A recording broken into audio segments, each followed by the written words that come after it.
እንዴት ናችሁ? ደህና ናችሁ ወይ? ጌታ አምላካችንን እናመሰግናለን። ወደዚህ ጋር ብዙ ወገኖች ይታየኛል። ወደ መሃል መምጣት ከቻላችሁ ነው። ከኋላ ዳር ላይ መቀመጥ ትችላላችሁ። ካልቻላችሁ እንደተመቻችሁ ትሆናላችሁ። ነፃነት አለ በእግዚአብሔር ቤት። ጌታ የተባረከ ይሁን። ጌታ አምላካችንን እናመሰግናለን። የኢየሱስ ክርስቶስን ትምህርቶች እያየን ነው አይደል? ታስታውሳላችሁና ዛሬ የኢንተርኔት አገልግሎት የለንም እና ኮኔክሽን ስለሌለ ያው ብዙ የማይመቹ ነገሮች አሉ። እንደ ልባችን አናይም። ያዘጋጀነውም አንዳንድ ነገር እንድታዩት ነበረ። በዛ የተነሳ ነው ዛሬ የኢየሱስ ክርስቶስ ትምህርትን ስንነጋገር አንድ በጣም የወደቅንበት ያስቸገረንን ነገር ኢየሱስ ክርስቶስ ግን በስፋት ያስተማረውን አንድ ነገር ባለፈው ሳምንት በደንብ አይተናል። ኢየሱስ ክርስቶስ ያስተማራቸውን ትምህርቶች በስፋት አይተናል።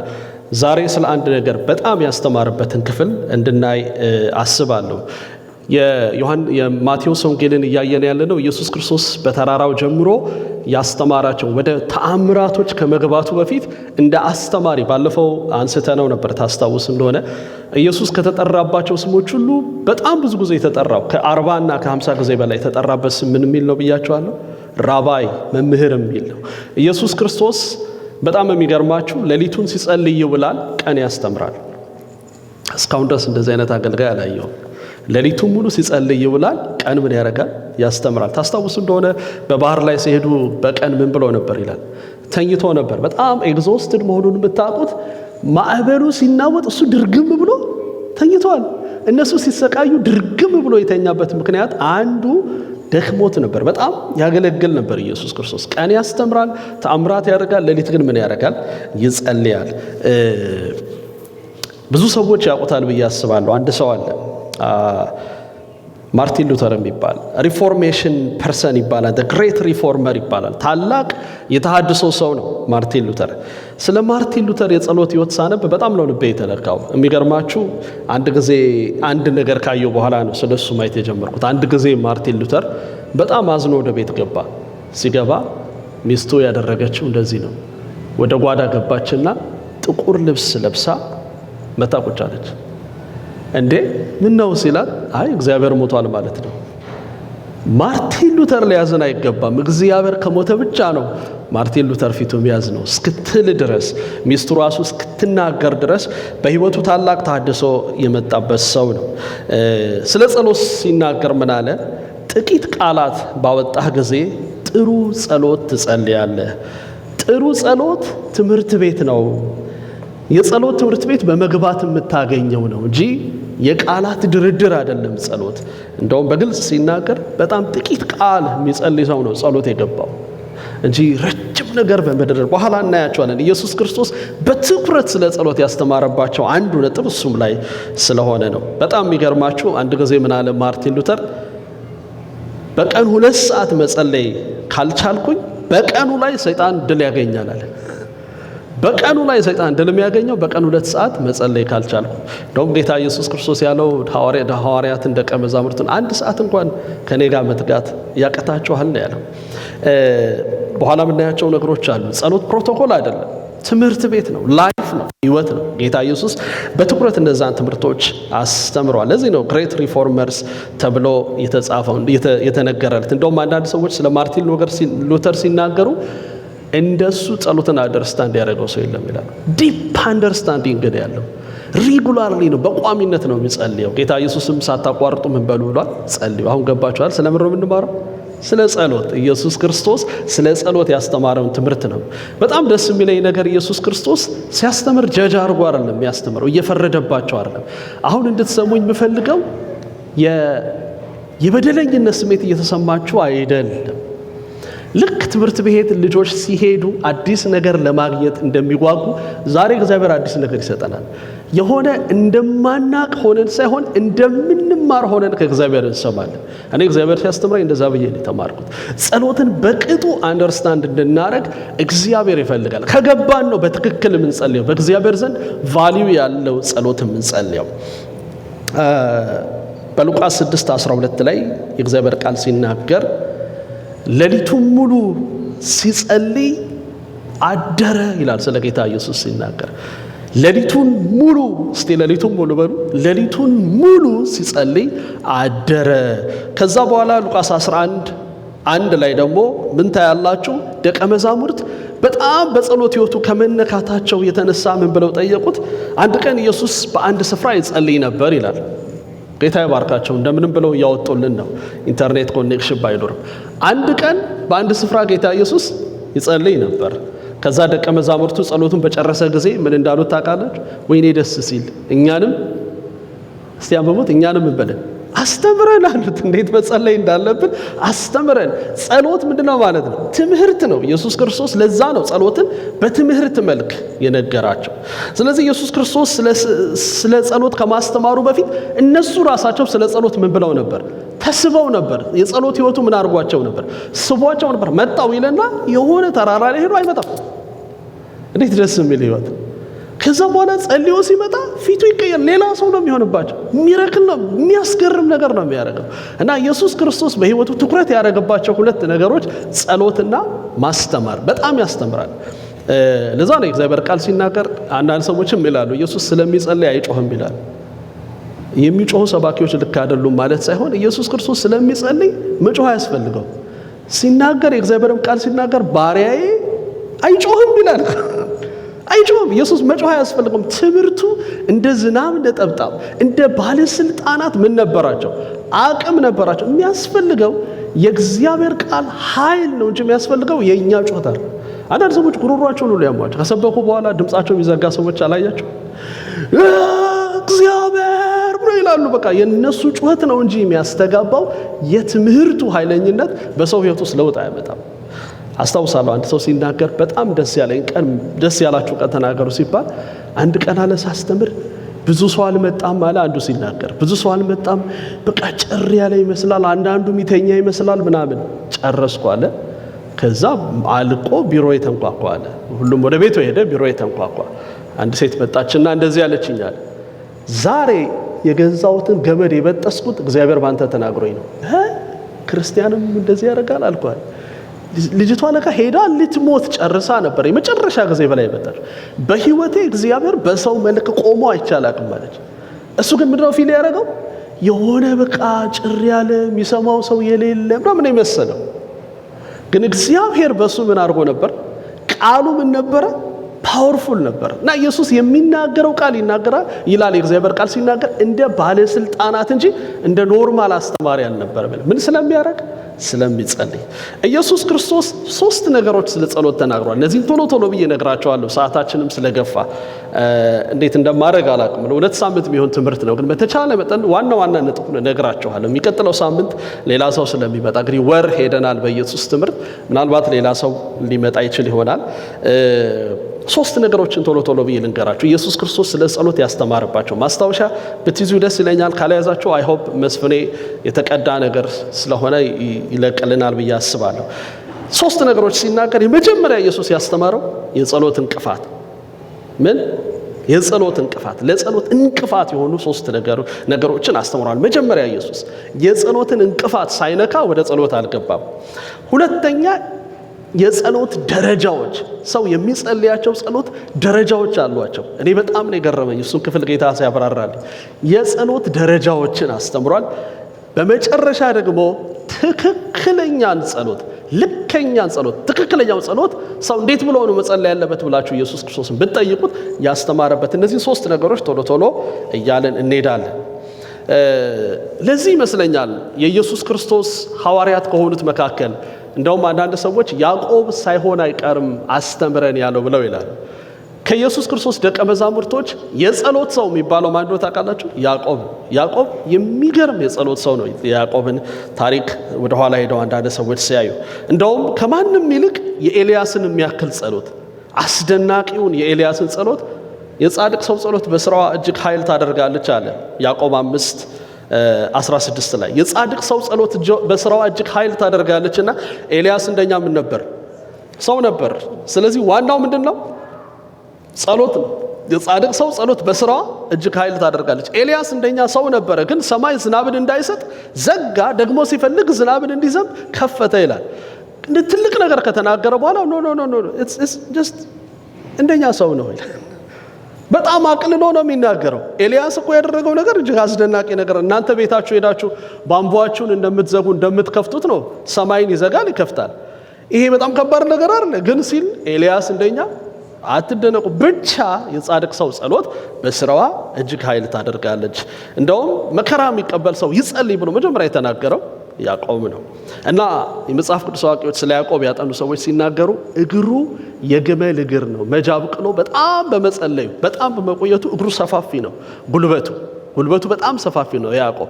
ምክንያቱም በጣም የሚጸልይ ሰው ስለሆነ ስለ ጸሎት ያዕቆብ የሚኖር ሰው ስለሆነ ይላሉ። እና ለዛ ይመስለኛል ያዕቆብ የጻድቅ ሰው ጸሎት እንደኛ ሰው ነው። ስለዚህ የጻድቅ ሰው ጸሎት በስራዋ ኃይል ታደርጋለች እንጂ የሰውየው ልዩነት አይደለም ብሎ ያለው። ምንም አይነት ችግር ቢኖርባችሁ ጸልዩ። የታመመ ሰው ቢኖር ዘይት ቀብታችሁ ጸልዩ፣ እግዚአብሔር ያስነሳዋል። በጣም ኮንፊደንትሊ ነው የሚናገረው።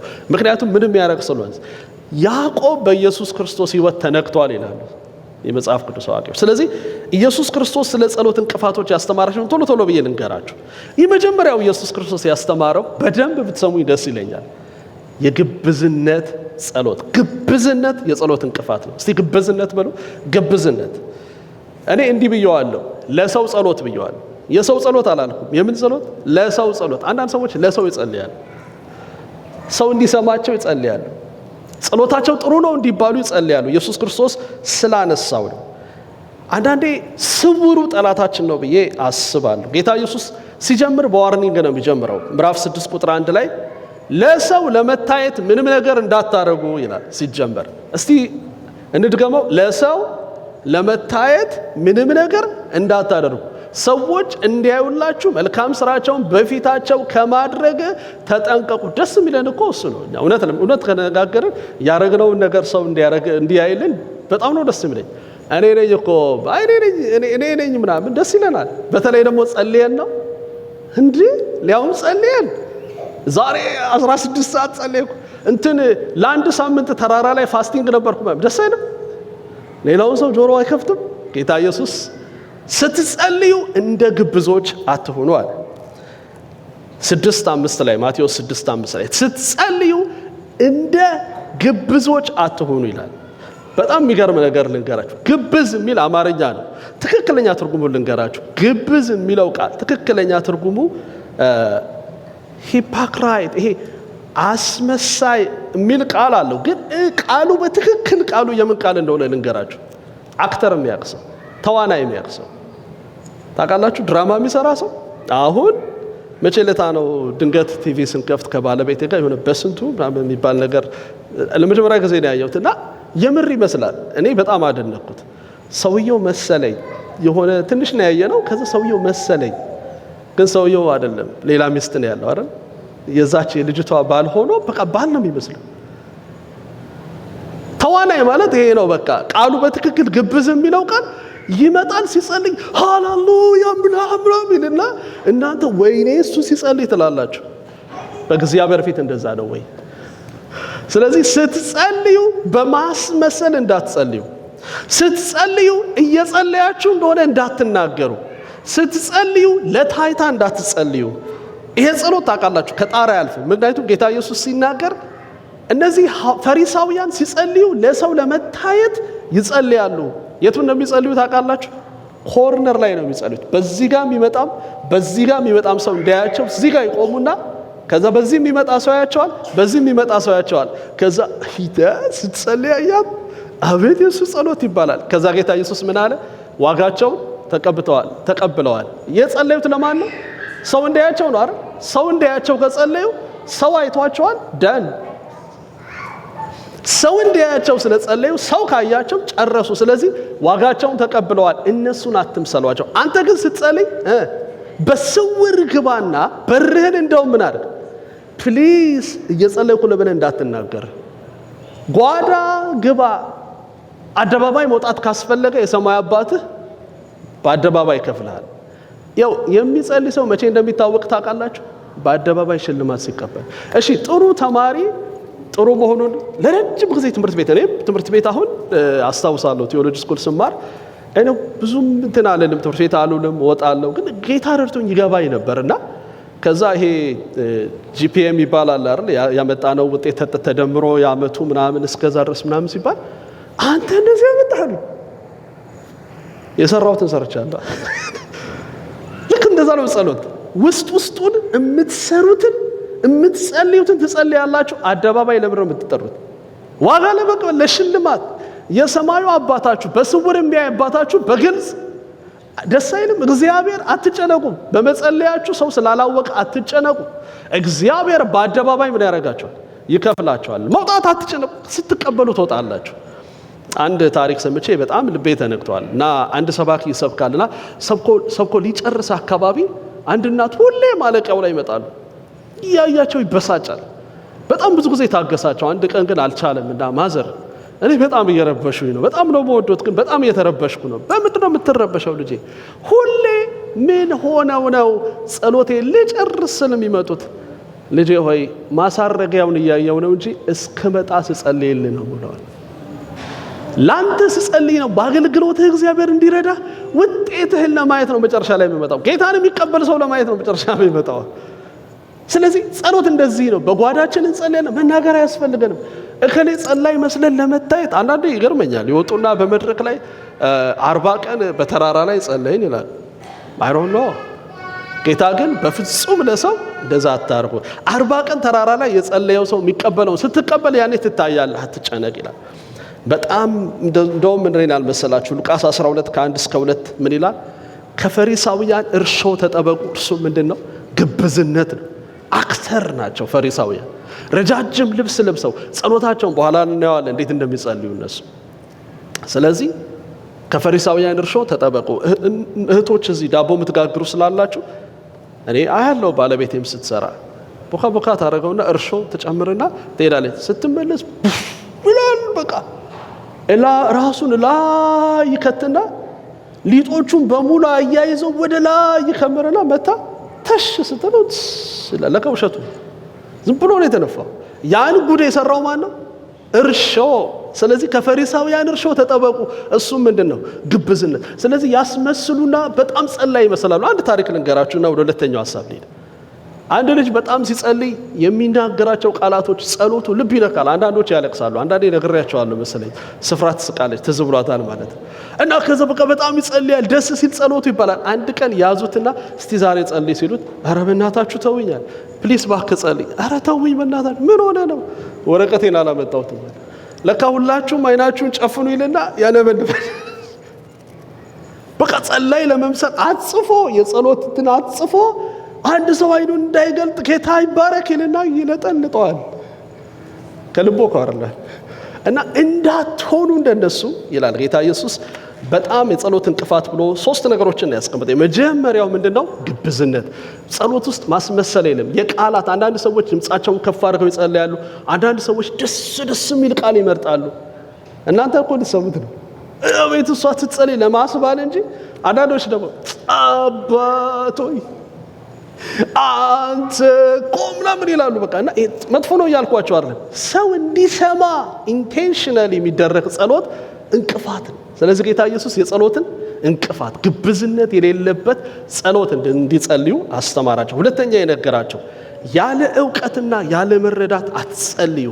የምትጸልዩትን እወቁ አላቸው ማቴዎስ 6:7 ላይ ስትጸልዩ ከንቱ ቃላትን አትጸልዩ እነዚህ ፈሪሳውያን በመደጋገምና ከንቱ ቃላትን በመናገር የሚሰሙ ይመስላቸዋል ይላል ስትጸልዩ ከንቱ ቃላትን ምን በማድረግ በመደጋገም አንዳንድ ትርጉሞችን ብታዩ ትስቃላችሁ ምን ማለት እንደሆነ bubbling like pagan ይላል bubbling የሚለው ቃል ምንድነው ዝም ብሎ ማውራት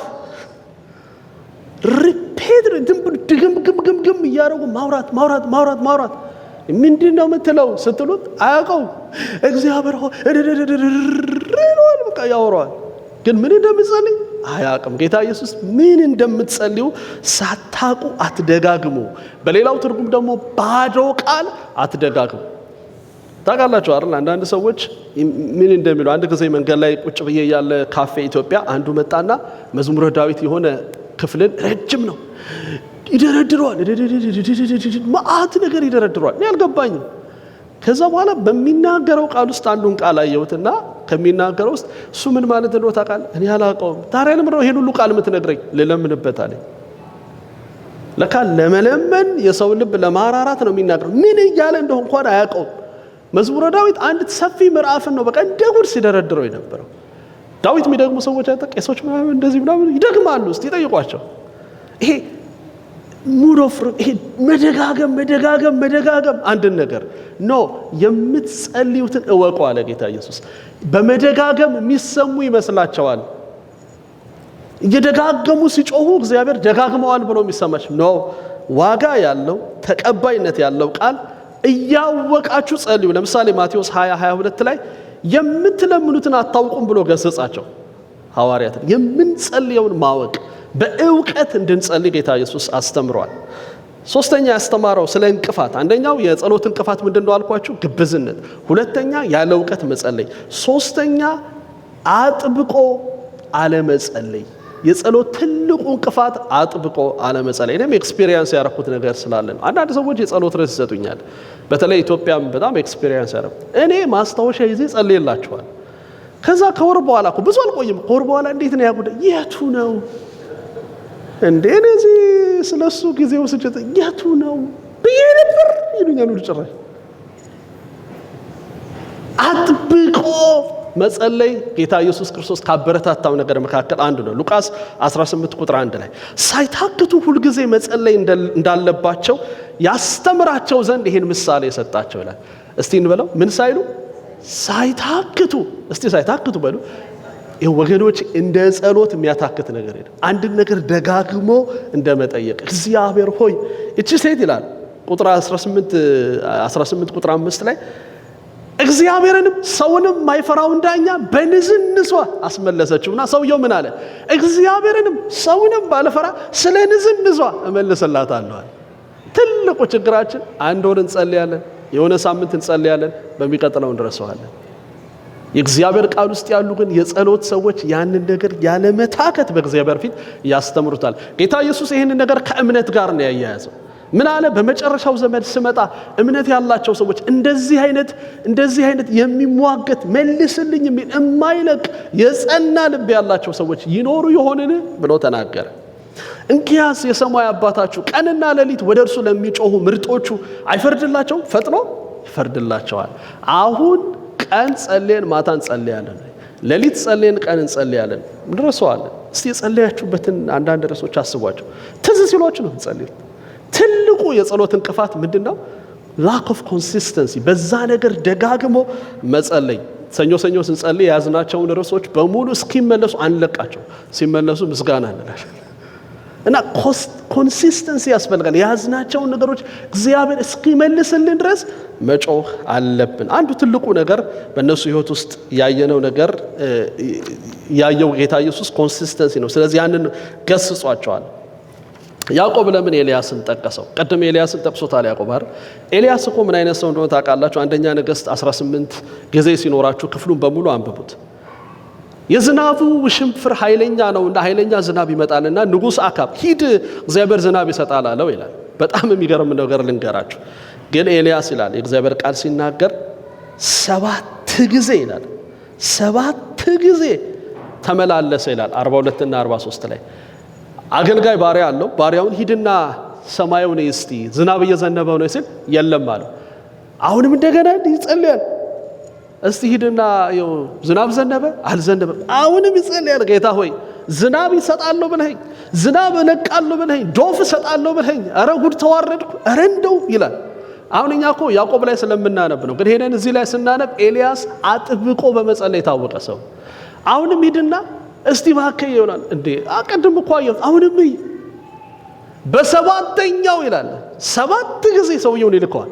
አሁንም ግንባሩን እግሩ ላይ ያደርግና ይጸልያል። እግዚአብሔር ሆይ ዝናብ እሰጥሃለሁ ብለኸኛል፣ የታለ ዝናቡ? ከዛ ሂድና እስቲ ይለዋል። ሄዶ ሳይ ዝናብ የለም። እንደዚህ ብለህ ጉድ ትሰራኛለህ አላለም። አሁንም እንደገና እግዚአብሔር ሆይ በሰባተኛው ይላል የሰው እጅ የምታክል ደመና መጣች ላይ። ያኔ ተነስቶ ኤልያስ አሁን የሰው እጅ ደመና የምታክል፣ ምክንያቱም ዝናብ የሚባል ለ3 ዓመት የለም ነበር። ደመና የሚባል እንዲሁ እልጭ ያለ ድርቅ ያለ ወከክ ያለ ጊዜ ነበር። ስለዚህ ምን አለ? የሰው እጅ የምታክል ደመና ሲያይ በላሁን ብሎ ወገቡን አሸፍተው ኤልያስም ንጉሱም መሮጥ ጀመሩ። ምክንያቱም ምን ስለሚመጣ ዶፍ እግዚአብሔር የተናገረው ስለምን። ግን ኤልያስ አጥብቆ ጸልዮአል። ለዛ ነው አጥብቀን እንጸልይ ጌታ ኢየሱስ ክርስቶስ ያስተማረው። ተጨማሪ ምሳሌ ሰጥቷቸዋል። ለምሳሌ ሉቃስ 11:8 ላይ ሉቃስ 11:8 ላይ ደግሞ የሚገርም ታሪክ ነው። ክፍሉን በደንብ ጊዜ ሰጥቼ አይቼው ነበር። በጣም ነው የገረመኝ። በእስራኤል ወገኖቼ ምን አለ መሰላችሁ? አንድ ንጉስ አንድ የቤት ባለቤት ሲተኛ እሱ ከላይ መጀመሪያ አካባቢ ረድፍ አካባቢ ግድግዳ ላይ ይተኛል። ከዛ በኋላ ልጆች ቀጥለው ይተኛሉ። ከዛ በኋላ ባሮች ይተኛሉ። ባሪያ ያለው ንጉስ ነው እና ወዳጁ መጥቶ ይላል እባክህ እንግዳ መጥቶብኛልና እባክህ ስጠኝ ብሎ ሲለምነው አይ እኔም ተኝቻለሁ። ምክንያቱም እነሱ ያዳምጣሉና እየጮኸ ነው የሚነግረው። እባክህ ወዳጄ እንግዳ ቤቴ ስለመጣብኝ አንድ እንጀራ ስጠኝ ሲለው ኖ ኖ ኖ ኖ እኔም ተኝቻለሁ፣ ልጆቼም ተኝተዋል፣ ባሮችም እነዚህን ሁሉ መቀስቀስ በጣም ነው የሚከብደው ይለዋል ይላል። በጣም የሚገርም ቃል እዚህ ላይ የምታገኛላችሁ። ወዳጁ ሆኖ ተስፋ አድርጎት ቢጠይቀው እንኳን ኖ ኖ ኖ ኖ ተኝተናል ብሎ ባይመልስለት እንኳን ከነዘነዘው ግን ይመልስለታል ይላል። ከነዘነዘው ተነሱ ተነሱ ብሎ ልጆቹን ሁሉ ያስነሳል። ንዝንዝ ነው ጸሎት። ንዝንዝ የአንድ ቀን አይደለም ወገኖቼ። እግዚአብሔር እንዲመልስላችሁ የምትፈልጉትን ጉዳይ አንዴ ብቻ ጸልያችሁ ዝም። ንዝንዝ ነው። ቢነዘንዘው ግን ስለ ወዳጅነቱ ሳይሆን ስለ ንዝንዙ ምን ያደርግለታል? ይመልስለታል። አጥብቆ ስለ ጸለየ ይመልስለታል። ጌታ ኢየሱስ ስለ ጸሎት የሚናገረው ጸሎት ማለት አጥብቆ መጸለይ ነው። ሰዓታችን በጣም ሄዷል። የጸሎት ደረጃዎችን እንይ። ሶስተኛውን ሐሳብ በሚቀጥለው ጊዜ ወይ ሌላ ጊዜ ስናገኝ እናነሳዋለን። የጸሎት ደረጃዎች እኔ በጣም እዚህ ላይ በጣም ነው የተገረምኩት። እግዚአብሔር በሚያስገርም ሁኔታ ክፍሉን እያጠናው ያለ ጌታ በጣም የሚያስገርም ነገር አስተማረኝ። እሱን ላካፍላችሁ ነው። ጌታ ኢየሱስ ክርስቶስ ስለ ጸሎት ደረጃዎች ሲናገር ማቴዎስ 7:7-8 እንደገና ሉቃስ 11 ቅድም እንዳልኳችሁ በጣም ተስበው ስለ ጸሎት ሲጠይቁት እንዲህ ብላችሁ ጸልዩ ብሎ የነገራቸው እዛም ላይ ታዩታላችሁ 11:9-13 በእነዚህ በሁለት ክፍሎች ላይ ሁላችሁም የምታውቁትን ቃል የተጠቀመው ለምኑ ይሰጣቸዋል፣ ፈልጉ መዝጊያውን አንኳኩ ይከፈትላቸዋል። ለምን ይከፈትለታል? ኖ ለሚለምን ይሰጠዋል። የሚፈልግስ ደግሞ ያገኛል። መዝጊያውን ለሚያንኳኩ ግን አይሰጠውም። ምንም የሚያስፈልገው ነገር ወደ ውስጥ ይገባል። ሃሌሉያ። 3 ደረጃዎችን እኔ እግዚአብሔር አስተማረኝ። የመጀመሪያው የመለመን ደረጃ ነው። ሰዎች ማንኛውንም ነገር ከእግዚአብሔር ሲጠይቁ ሲለምኑ ይሰጣቸዋል። ችግር የለውም። በመቀበል ነው ጸሎታችንን ወደ እግዚአብሔር የምናደርሰው። ጌታው ይሄን ነገር ስጠኝ፣ ጌታው ይሄን ነገር ስጠኝ፣ ጌታው ይሄን ነገር አድርግልኝ እንላለን። አንዳንድ ሰዎች ደግሞ ከዛ በላይ ስትሮንግ ናቸው። ህይወታቸው በጣም ጠንካራ ነው። ዋጋ ከፍለው ትዝ ይላችኋል ያቺ ሴት ድሪሟ በጠፋባት ጊዜ ቤት ውስጥ ያለውን ዕቃ በሙሉ ጎትታ በቃ ፈልጋ ወጣች ይላል። ምክንያቱም ድሪሙን ማግኘት እንዳለባት ስለምታስብ ፈለገችው ይላል። ለመፈለግ የገባው ቃል እዚህ ልክ ሰው ወርቅ እንደሚቆፍር አንዳንድ ሰዎች በጣም ብዙ ዋጋ መክፈል የማይፈልጉ ሰዎች አሉ። በአንዳንድ ነገር ጌታ ሆይ እንደው ብትወድ ከሆነ እቺን ስጠኝ ይላሉ። አንዳንድ ሰዎች ግን ካልሰጠኸኝ አለቅ ልክ ቅድም እንዳለችው ሴት የሚነዘንዙ ሰዎች ጌታ ሆይ ይሄን ስጠኝ። ልክ ወርቅ ቆፋሪ ወርቅ እንደሚቆፍር ጸሎታቸው ከፍ ብሎ ከመቀበል አልፈው ያንን ነገር ሳይሰጣቸው ቢቀር እየተጉ ዋጋ በመፈለግና በመለመን መካከል ሰፊ ልዩነት አለ። የሚፈልጉ ሰዎች አይለቁ። የሚፈልጉ ሰዎች ዋጋ ይከፍላሉ። የሚፈልጉ ሰዎች ይቆፍራሉ። እቤት ውስጥ አንድ ዕቃ ሲጠፋባችሁ ነው የምታደርጉት። ስትፈልጉ ብዙ ስራ ነው የሚጠይቃችሁ። ከሰው ግን ዕቃ ስትቀበሉ ይዚ ነው ስጠኝ ነው ትሉት፣ ይሰጣችኋል። ስትፈልጉ ግን ዋጋ ትከፍላላችሁ። አንዳንድ ሰዎች አንዳንድ ክርስቲያኖች ዋጋ ከፍለው ከእግዚአብሔር ይቀበላሉና ሲናገሩ ይህን ነገር ለማግኘት እኮ የከፈልኩትን ዋጋ ነው የማውቀው። ሰፊ ጊዜ በእግዚአብሔር ፊት ጸልያለሁ፣ ደጋግሜ እግዚአብሔርን ጠይቄዋለሁ፣ በእግዚአብሔር ፊት ብዙ ለፍቻለሁ ይላሉ። አንዳንድ ሰዎች የሚከፈለውን ሁሉ ዋጋ ይከፍላሉ። የመጨረሻዎቹ ሰዎች ክፍሉን ሄጄ ባነበብኩ ጊዜ በጣም ነው የገረመኝ። ያንኳኳሉ ይላል ጌታ ኢየሱስ። ስለማንኳኳት ህይወት ስታዩ የሚገርሙ የጌታ ኢየሱስ ክርስቶስ የጸሎት ትምህርት አልቲሜት ጎሉ እንድታንኳኩ ነው። እስቲ አንኳኩ በሉ። የሆነ በመስጠትና በመቀበል የልጅ ህይወት ውስጥ እንድትገቡ አይደለም። ልጅ ታውቃላችሁ ስትሰጡት ነው። አንዳንድ ልጆች በጣም ማቹርድ ሲሆኑ ምን እንደሚሉ ታውቃላችሁ? I want to be with you ከኔ ጋር እንድትሆን ፈልጋለሁ፣ ካንተ ጋር ማሳለፍ ፈልጋለሁ፣ በቃ ካንተ ጋር መቆየት ነው የምፈልገው የሚሉ ልጆች አሉ። ጌታ ኢየሱስ ሲናገር just knock the door አንኳኩ፣ ከዛ በኋላ ሁሉ ነገር ይከፈትላችኋል፣ ከዛ በእግዚአብሔር ቤት ውስጥ በእግዚአብሔር ክብር ውስጥ ትኖራላችሁ እያላቸው ነው። ሙሴን አሰብኩኝ ወዲያው ይሄን ክፍል ሲመጣልኝ። ሙሴ በጣም ነው የሚገርመኝ። ሙሴ እስራኤላውያንን ለማውጣት የተነሳ ሰው ነው። እግዚአብሔር ልኮኛል ብሏል። እግዚአብሔር ከመላኩም በፊት ውስጡ ኃይለኛ ኢንቴንሽን ነበር። ውስጡ ምንድነው ኢንቴንሽኑ? እግዚአብሔር እስራኤልን ነፃ እንዲያወጣ። በዛም በዚህም ብሎ ያገኘውንም ስልጣን ተጠቅሞ ሞክሯል አይደል? አንድ ግብፃዊ እስራኤላዊን ሲመታው ግብፃዊውን ምን አደረገው? ገደለው ይላል። እና ዘጸአት 33:13 ላይ እንዲህ የሚል ቃል ሙሴ ተናገረ። አንተን አውቅህና የማያቋርጥ ሞገስ በፊትህ አገኝ ዘንድ እባክህን አስተምረኛል፣ መንገድህን አስተምረኛል። ሙሴ እግዚአብሔርን ከፊትህ መውጣት አልፈልግም፣ በፊትህ መቆየት እፈልጋለሁ ብለዋል። በፊት ግን የሙሴ ኢንቴንሽን ምን ነበረ? እስራኤልን ከግብፅ ማውጣት። ወጥቷል እኮ እስራኤል ከግብፅ። ሙሴ የፈለገውን አገኘ፣ አረካ። እና ዘጸአት 33:18 ላይ ምን የሚል ቃል ታገኛላችሁ? አቤቱ እባክህን ክብርህን አሳየኝ። ሙሴ ከፈርዖን ቤት ውስጥ የወጣው የእግዚአብሔርን ክብር ፈልጎ አይደለም። ሙሴ ከፈርዖን ቤት ውስጥ የወጣው ግብፅን ነፃ ለማውጣት ነው።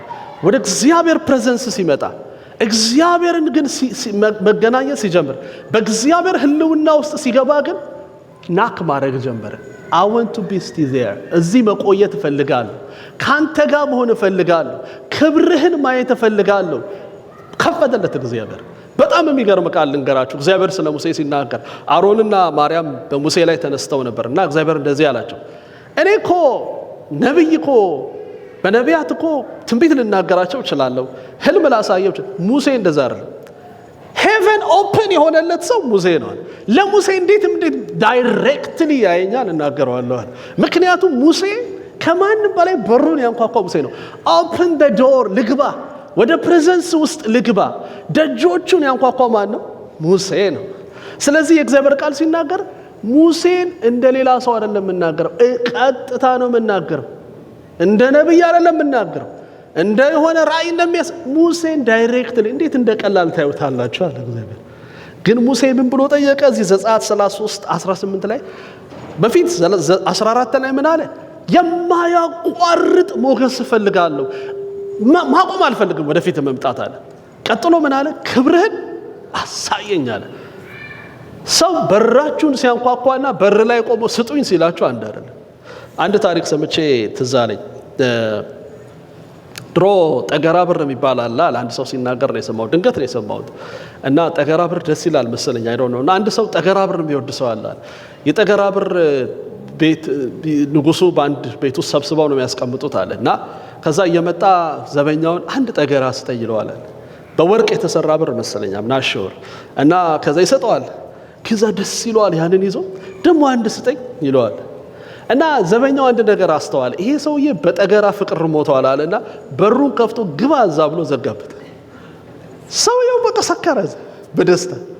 ሲወጣ ምንም ጠገራ አልያዘም፣ ምንም ጠገራ። ምክንያቱም ውስጡ በጠገራ ውስጥ ገብቶ መስከር ነው ይፈልግ። ታውቃላችኋል፣ ብዙ ሰዎች በጣም ታላላቅ የተባሉ የሪፎርሜሽን ምክንያት የሆኑ ሰዎች they knock the door የእግዚአብሔርን ፕሬዘንስ፣ የእግዚአብሔርን መገኘት፣ የእግዚአብሔርን ህልውና ካንኳኩ በኋላ ሌላ ነገር ይዘው ይወጡ። ክብሩን ይዘው ነው የሚወጡት።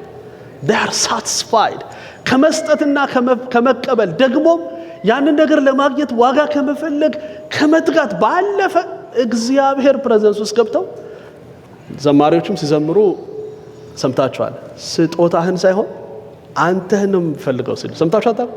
አንተን እንጂ ስጦታህን I want to be stay አንተ ቤት ውስጥ መቆየት ነው የምፈልገው እንጂ እንድትሰጠኝና እንድቀበል አይደለም። ሰው በጸሎት ህይወቱ እያደገ ሲመጣ ከመቀበልና ከመፈለግ ያልፍና በእግዚአብሔር ህልውና ውስጥ ይቆያል። ይከፈትልታል፣ ይገባል። ይሄ መከፈት የሚለው ቃል ምን ማለት እንደሆነ ሳይ በጣም ነው የገረመኝ። ምንድነው? ምንም አይነት ሲልድ የሆነ ነገር የሌለበት ህይወት ኦፕን ኤቭሪቲንግ ኦፕን የሆነ ሰው። ሌላው ኤልሳን ማሰብ እንችላለን። አንደኛ ነገሥት 5 ከ20 እስከ 27 ጊዜ ሲኖራችሁ ኤልሳ በኤልያስ ህይወት ውስጥ ያየውን ተአምራት በኤልያስ ህይወት ውስጥ ያየውን የእግዚአብሔርን እጅ ሲያይ ኤልያስ እንደዚህ ያለው አይ ዋንት ያንን ክብር እጥፍ እፈልገዋለሁ አለ። እግዚአብሔር በኤልያስ ከተገለጠው በኤልያስ ላይ የተገለጠው የእግዚአብሔር ክብር አስደናቂ ነው፣ ቅድም አይተነዋል። ከዛ እጥፍ የሆነ ክብር ፈልጋለሁ አለ ኤልሳ። እግዚአብሔር ሁሉን ነገር ከፍቶለት ነበር። ኤልሳ ታውቃላችሁ፣ በጣም እኮ ነው የሚገርማችሁ። ግያዝ የሚባል አገልጋይ አለ እና ሶርያውያን ሊወጓቸው መጡ። በተሰበሰቡ ጊዜ ኤልያስ ኤቭሪቲንጉ ሁሉ ነገሩ ኤልሳ ሁሉ ነገሩ የተከፈተለት ሰው። ምክንያቱም አንኳኩቷል፣ ጌታ ደጁን ከፍቶለታል፣ የእግዚአብሔርን ክብር በክብር አይቶታል። ከኤልያስ በተሻለ ጥጥፍ ክብር በህይወቱ የእግዚአብሔር ፕሬዘንስ ኦፕን። ስለዚህ ዙሪያውን በከበቡት ጊዜ ምንም አይሰማውም። ከዛ ግያዝ ገረመው። እንዴ እነዚህ ሰዎች እኮ ደጃችን ላይ ናቸው፣ እንዴ እነዚህ ሶርያውያን እኮ ሊገሉን ነው ሲል ባክ ችግር የለው እንዴ ይሄው በራችን ላይ ናቸው። ሲያስቸግረው እግዚአብሔር ሆይ አይኑ ክፈት አለ። አይኑን ሲከፍት ይላል ዙሪያውን የእሳት ቅጥርና ፈረስ ሰረገሎች አየ። አለ ጮኸ። ለካ ሰረገላ አይቶ ነው ኤልሳ እንደዚህ ዘና ያለው። አያችሁ ናክ አድርጎ ኤልሳ አይኑ ኦፕን የሚለው ግሪኩ ቃል ስታንኳኩ ኤቭሪቲንግ አንሲልድ ነው የሚሆነው፣ ይከፈትላችኋል። የእግዚአብሔርን ፕሬዘንስ የእግዚአብሔርን መገኘት። አንድ ሰው ትዝ ይለኛል ምን አለ፣ በቃ ጌታ ሆይ አይኔን ክፈት፣ ክብርህን ማየት በቃ ሁሉ ነገር ማየት ፈልጋለሁ ስለ አንዴ አይኔን ከፈተዋል። ከዛ መናፍስት አየዋል። ዝጋው መናፍስት እንዴት እግዚአብሔር ሁሉ ነገር ኦፕን አደረገለት። ለዛ ነው ዘማሪው ከዚህ የጸሎት ደረጃዎች ስለወጣ ከመለመን ከመቀበል ነገሮችን ለማግኘት ከመፈለግ ዋጋ ከመክፈል ከዛ ስለወጣ እንደዚህ ያለ መዝሙር 119:72 ላይ ከአእላፋት ብርና ወርቅ ይልቅ የአፍህ ቃል ይሻለኛል አለ። ከምን ከአእላፋት አእላፍ የሚለው ቃል መቆጠር አይችልም። እንደውም አንዳንዶች 1000 ጊዜ 10 ጊዜ 10,000 ነው ምናምን ነው ይላሉ። በኢትዮጵያ በጣም ብዙ ወርቅ ከማግኘት ይልቅ ከአፍ የሚወጣው ህግ ይሻለኛል አለ። ይሄ ሰውዬ ከመስጠት ከመቀበል አልፏል ማለት ነው። እንደዚሁም ከአእላፋት ይልቅ በቤት ደጅ መሆን ይሻለኛል ይላል። እግዚአብሔር ይመስገን። ጌታ ኢየሱስ ይሄን ደረጃ ነው። ሰው ከመለመን ያልፋል። ደግሞ አንዳንዱ ከመለመን አልፎ ይተጋል፣ ይፈልጋል እኔ ይላል። በጣም ግን ያደጉ ሰዎች በጸሎት ደረጃቸው ከፍ ያሉ ሰዎች ያንኳኩና እዛው ይቀራሉ።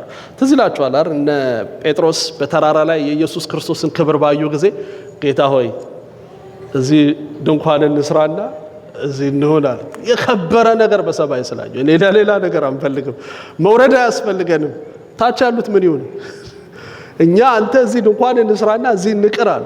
የእግዚአብሔር ፕሬዘንስ እዛው አስቀራቸው። ልባቸው በቃ ረካ።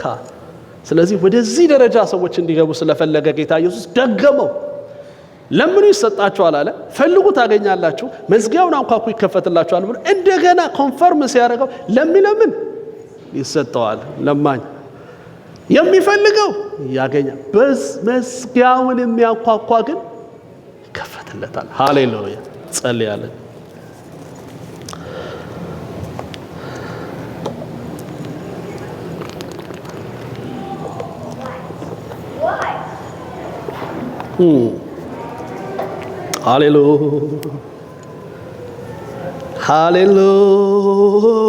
ሃሌሉያ ሃሌሉያ። ሰው ከሚያየው ጸሎት፣ የሰው ጆሮ ከሚቆረቁር ጸሎት ወተን ከመቀበልም ወተን ከመፈለግም ወተን ወደ ፕሬዘንሱ እንድንመጣ ወደ ህልውና ወደ መገኘቱ እንድንመጣ ጌታ ይፈልጋል። ሃሌሉያ። በጸሎት ህይወታችን እሱን ወደ መናፈቅ ሃሌሉያ። ዋላ ወደ ውሃ ምንጭ እንደምትናፍቅ ነፍሴ አንተን አለች፣ ነፍሴ አንተን አንተን አለች ነፍሴ አንተን አንተን አለች ነፍሴ አንተን አንተን አለች ዋላ ወደ ውሃ ምንጭ እንደምትናፍቅ ነፍሴ አንተን አንተን አለች ነፍሴ አንተን አንተን አለች። እግዚአብሔር ሆይ እናመሰግንሃለን ስለተናገርከን፣ በጸሎት ሕይወታችን ከፍ እንድንል ዛሬ ስለመከርከን እናመሰግንሃለን። ሁሉ ከንቱ ነው፣ የከንቱ ከንቱ ነው፣ ንፋስን እንደመከተል ነው እንዳለ ሰለሞን በእጆቹ ከገቡ በኋላ ሁሉን ባዶነቱን እንዳየና እንደተናገረ እንዳንሆን ከብዙ ጉዟችን በፊት ዛሬ ስለተናገርከን እናመሰግንሃለን። እባክህ እኔና ወገኖቼን በዚህ ነገር ደግፈን። እናመሰግንሃለን፣ እንወድሃለን። የምትወደው ልጅ ትናገራለህ፣ ታስተምራለህ። በጌታ በኢየሱስ ስም ከፍ ከፍ እናደርግሃለን። አሜን። ቡራኬ እንቀበልና አንድ ማስታወቂያ ደግምላችኋለሁ። የእግዚአብሔር ፍቅር፣ የልጁ የኢየሱስ ክርስቶስ ጸጋ፣ የመንፈስ ቅዱስ ኅብረት ከሁላችን ጋር ይሁን። በአብ በወልድ በመንፈስ ቅዱስ አንድ አምላክ ስም አሜን።